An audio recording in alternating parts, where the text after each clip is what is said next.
So, ayan guys, ready na ang ating orzoto para i-mix yung ating diced pancetta at roasted mushroom.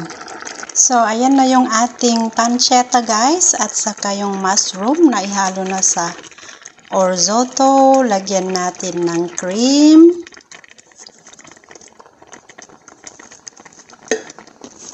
Lagyan natin ng cheese.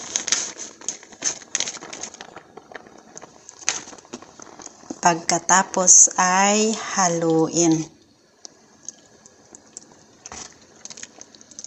So, ito na po guys ang ating orzoto with diced pancetta, mushrooms, cheese, and cream.